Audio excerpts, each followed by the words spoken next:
Friends, Shri Radhe Radhe. तो कैसे हैं आप सब। सीए फाउंडेशन बिजनेस इकोनॉमिक्स के अंदर चैप्टर 7 हमारा चल रहा है।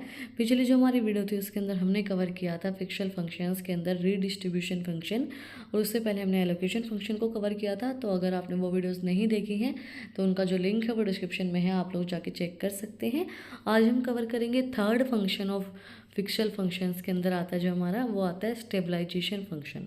Stabilization function, firstly, macroeconomic stables refers to the situation where the output of an economy aligns with its production capacity. जो आउटपुट है इकोनॉमिक के वो अलाइन किए जाएंगे उसकी प्रोडक्शन कैपेसिटी के अकॉर्डिंगली, कि भाई ये अगर इतनी प्रोडक्शन कैपेसिटी है तो इतना आउटपुट हमारा आएगा, इतना इस आउटपुट को हम अलाइन कर सकते हैं।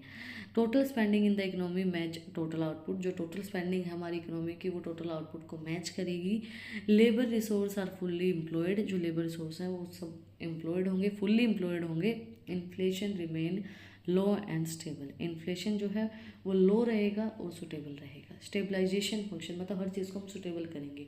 पहले क्या था हमारा रिसोर्स एलोकेशन, रिसोर्स का एलोकेट किया, उसके बाद हमने रीडिस्ट्रीब्यूशन किया, उनको किस तरीके से उनका डिस्ट्रीब्यूशन करना है, कि कितना करना है, किस तरीके से इनकम एंड वेल्थ को डिस्ट्रीब्यूट करना है। अब स्टेबल करना है चीज़ों को, रिसोर्स को स्टेबल करना है और इनकम को स्टेबल करना है, इन्फ्लेशन को स्टेबल करना है, लेबर्स फुल्ली एम्प्लॉयड होने चाहिए। The need for government stabilization come from the Keynesian view that a market economy does not naturally achieve full employment and price stability through government should actively pursue stabilization policies। देखो government ने stabilization जो काइनेसन view है उसके accordingly किया था। Market economy उसने बोला है कि वो कभी भी नेचुरली फुल एम्प्लॉयमेंट को अचीव नहीं कर पाएगी और प्राइस स्टेबिलिटी को, तो इसलिए गवर्नमेंट ने परस्यू किया था कि स्टेबलाइजेशन पॉलिसी को हम परस्यू करते हैं, स्टेबलाइजेशन पॉलिसी हम लेके आते हैं।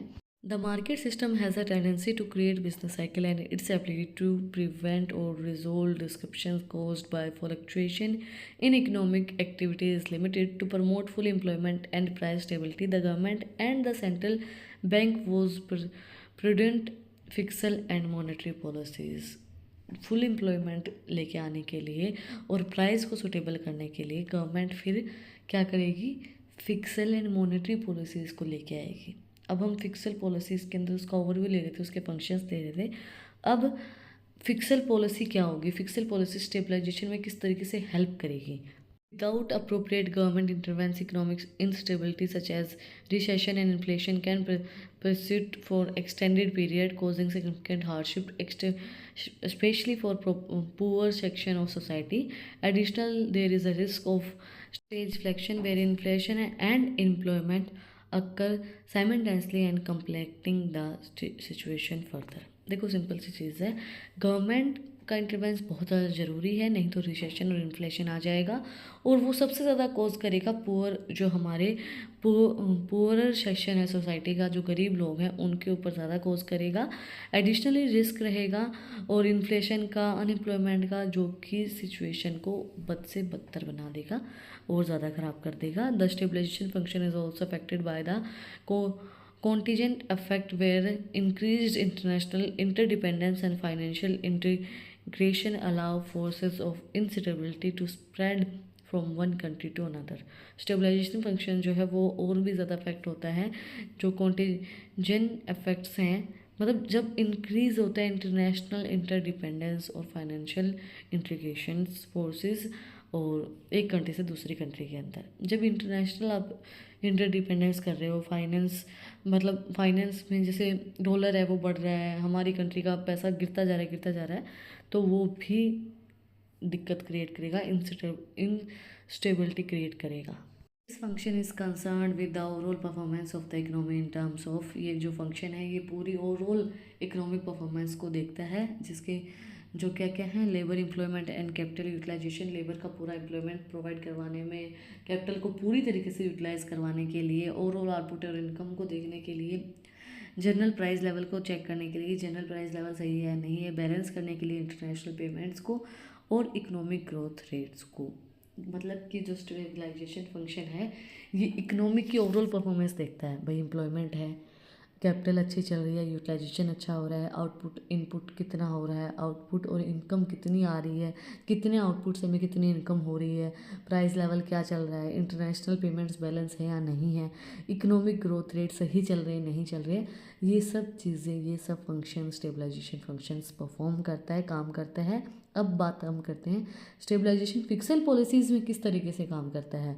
Pixel policies for stabilization, fiscal policies aim to stabilize the economy by influencing the behaviour of individual and organization through government spending and taxation decision.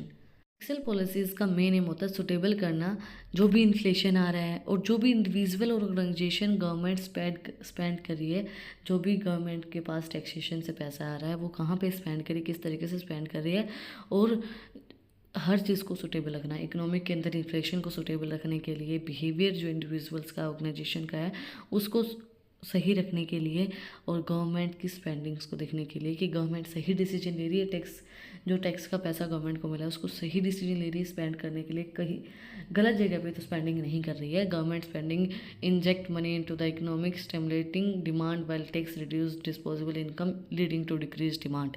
Government की spending जो है वो इंजेक्ट होती है मनी इनटू द इकोनॉमी, और जब demand stimulate होती है तो टैक्स रिड्यूस हो जाता है जिससे डिस्पोजेबल इनकम होती है, और इससे क्या होता है, डिक्रीज हो जाती है डिमांड।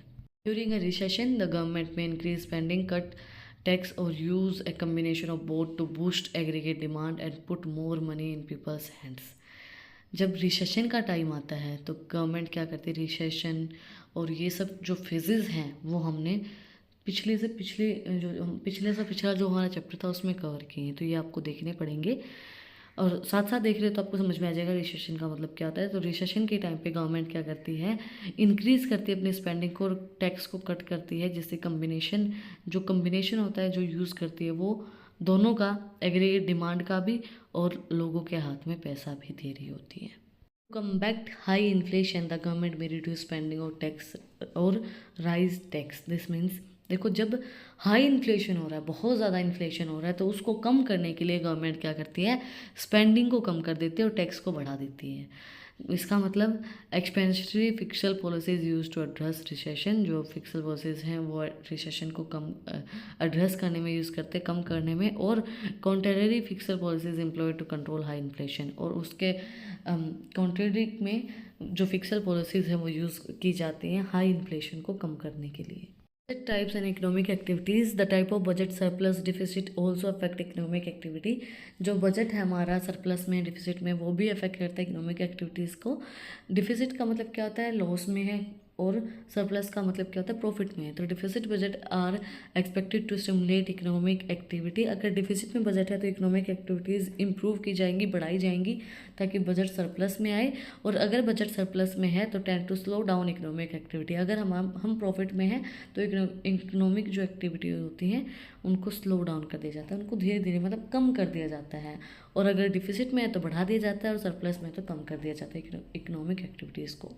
ऐसे तो टुडे आज हमने कंप्लीट किया स्टेबलाइजेशन फंक्शन। अगर आपको कुछ भी डाउट है, कुछ भी पूछना है तो कमेंट में आप मुझसे पूछ सकते हैं, और अगर आपको इन टॉपिक्स की पीडीएफ चाहिए तो टेलीग्राम चैनल का लिंक भी डिस्क्रिप्शन में है, वहाँ पर जाके आप लोग मुझे फॉलो कर सकते हैं।